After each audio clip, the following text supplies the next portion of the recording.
Segunda carta de Paulo aos Coríntios, hoje é o capítulo de número 12. E Paulo, nesse capítulo, ele vai falar sobre as visões, sobre revelações que ele teve. Vai falar também que Deus colocou um espinho na carne dele para ele não se sentisse muito poderoso devido a tudo que aconteceu com as visões e com a revelação, para que ele não ficasse ensoberbecido.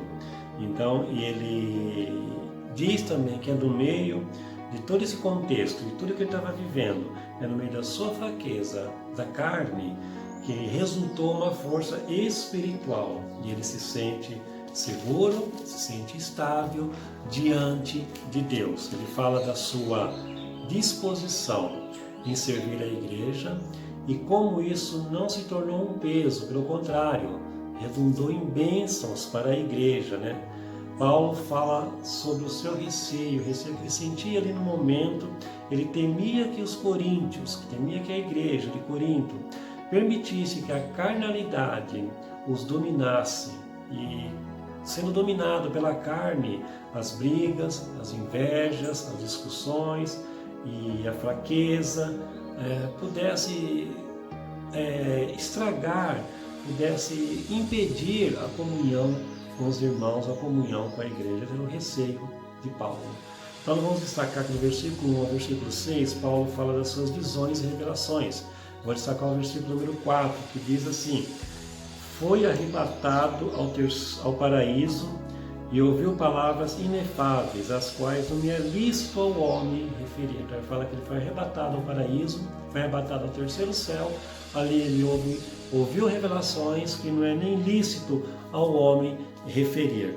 Do versículo 7 ao 10, ele fala que quando fracos na carne, é que nós somos fortes espiritualmente. Então, Paulo, 7 ao 10, eu vou destacar o versículo 7 e 9. O 7 diz assim: para que não me ensoberbecesse com a grandeza das revelações, foi-me posto um espinho na carne, mensageiro de Satanás, para me esbofetear, a fim de que não me exalte. Então, para ele não se sentisse grande, poderoso, o Senhor permitiu um espinho na carne dele, para que ele não crescesse, não achasse que ele fosse tal.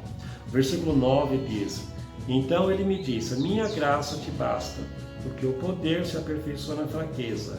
De boa vontade, pois, me gloriarei nas fraquezas, para que sobre mim repouse o poder de Cristo. Então, a graça de Deus é o suficiente, a graça de Deus é o que basta.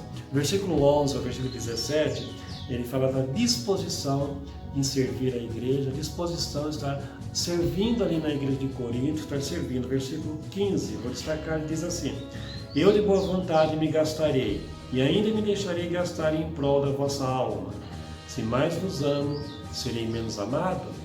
Então, de boa vontade, ele estava servindo a igreja ali, não estava ganhando nada para isso, era por amor ao Evangelho, por amor às almas. E no versículo 18 ao 21, que ele fala do receio dele, aquele receio de que a carnalidade pudesse tomar conta da igreja e assim acabar com a comunhão. Vou destacar apenas o versículo 21 para nós encerrarmos. Diz assim: receio que indo outra vez o meu Deus me humilhe no meio de vós, e eu venha chorar por muitos que outrora pecaram e não se arrependeram da impureza, prostituição e lascívia que cometeram. Então esse foi o receio dele, ele chegar lá na igreja e ser humilhado, que as pessoas se deixaram dominar pela carnalidade, gerando aí uma discórdia no meio da igreja. O receio de Paulo teria que ser o nosso receio também, de não deixar a carnalidade dominar as nossas vidas, para que a nossa comunhão